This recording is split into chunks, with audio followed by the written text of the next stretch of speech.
உங்களை வாழ்த்தி ஆசீர்வதிக்கிறேன். இந்த காலை பொழுதில் உங்களோடு கூட பேச இருக்கிற, ஜெபிக்க இருக்கிற காரியம் என்னவென்றால், நம் வாழ்க்கையில் அடிப்படையான தேவைகள் சந்திக்க வேண்டும் என்கிற பாரத்தோடு கூட இந்த ஜெபத்தை நாம் செய்ய போகிறோம். நாம் ஏன் இயேசு கிறிஸ்துவை அதிகமாய் நம்புகிறோம் என்றால், நம் வாழ்க்கையில் நிச்சயம் அவர் நமக்கு உதவி செய்வார். நம் வாழ்க்கையை அவர் மேம்படுத்துவார் என்ற நிச்சயத்தோடு நம் வாழ்க்கையில் இருக்கிற போராட்டங்களை மாற்றுவார், ஆசீர்வாத குறைவுகளை மாற்றுவார் என்ற நிச்சயத்தோடு கூட நாம் தேவனை ஆராதித்து கொண்டிருக்கிறோம். தேவனை அதிகமாய் தேடிக் கொண்டிருக்கிறோம்.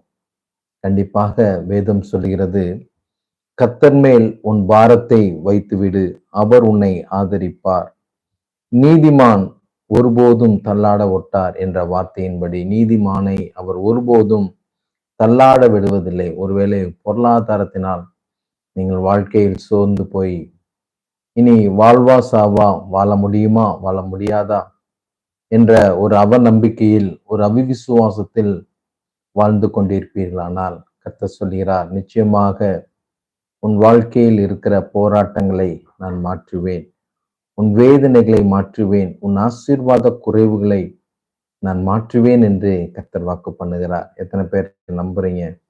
கண்டிப்பாக தேவன் எனக்காக யாவையும் செய்து முடிப்பார் என்ற நிச்சயம் உங்களுக்குள் இருக்குமானால், என் தேவன் கண்டிப்பாக உங்களுக்காக அவர் யாவையும் செய்து முடிக்கிற தேவனாய் இருக்கிறார்.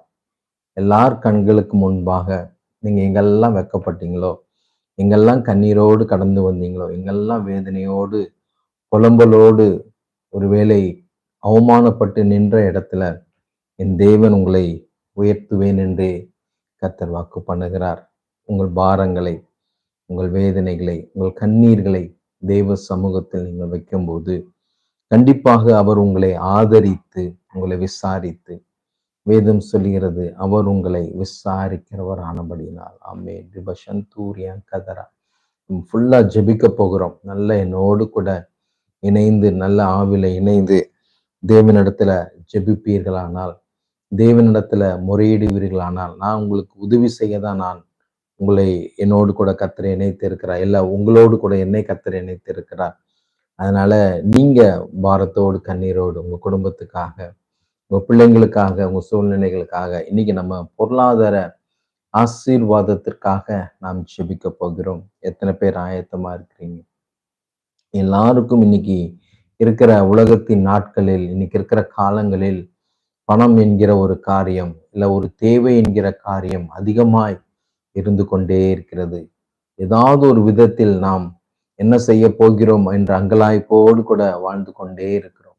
அவ்வளவு நெருக்கடியான சூழ்நிலைகள், அவ்வளவு தேவையான காரியங்கள், இன்று எல்லாமே ஒரு 10-15 மடங்கு விலைகள் எல்லாம் ஏறிவிட்டது. ஆனால் நம் வருமானமோ குறைவா தான் இருக்கு. அன்னைக்கு வாங்கின அதே 10,000 தான், அன்னைக்கு பெற்ற அதே 5,000 தான், அன்னைக்கு பெற்ற அதே 20,000 தான் நம்ம வாழ்க்கையில இருந்து கொண்டே இருக்கிறது. ஏன்னா வேதம் சொல்கிறது, எனக்கு ஒத்தாசை வரும் பர்வதங்களுக்கு நேராக என் கண்களை ஏறெடுக்கிறேன். கண்டிப்பாக நாம் தேவனை நோக்கி பார்க்கும்போது, தேவனை நோக்கி முறையிடும் போது, அவருடைய பர்வதத்தை நோக்கி நாம் பார்க்கும்போது, தேவ கரத்திலிருந்து நமக்கு ஒத்தாசை வருவது அது நிச்சயமாய் இருக்கிறது.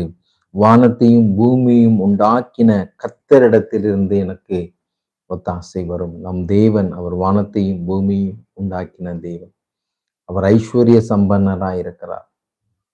அவருடைய பிள்ளைங்க ஒரு நாள் நாம் அப்பத்துக்கு அலைந்து திரியக்கூடாது, நம்ம ஒருவரிடத்திலும் கையேந்த கூடாது என்பது தேவனுடைய பிரதான திட்டமாய், நோக்கமாய் இருக்கிறது.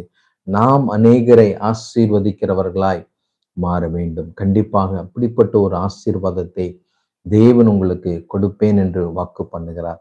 எத்தனை பேர் நம்புறீங்க? எத்தனை பேர் விசுவாசிக்கிறீங்க? விசுவாசத்தோடு, நம்பிக்கையோடு கூட, அப்பா என் தொழிலின் சூழ்நிலைகள், என் வாழ்க்கையில் போராட்டங்கள், பண பிரச்சனைகள் எல்லாம் முற்றிலுமாய் என்னை விட்டு அப்பா நீங்கி போவதற்காக நான் நன்றி செலுத்தி நன்றியோடு கூட தேவனிடத்தில் அப்படியே முறையிடுங்க. அந்நிய பாஷையில பேசுங்க. ரீபா சந்தா ரியாந்தரா பாஷ தூரி ஹந்தராபா. கத்த சூழ்நிலைகளை மாற்றுவார். எதுவும் மேஜிக் கிடையாது. ஒரே இரவுல எல்லாம் மாறிடுமானா மாறவே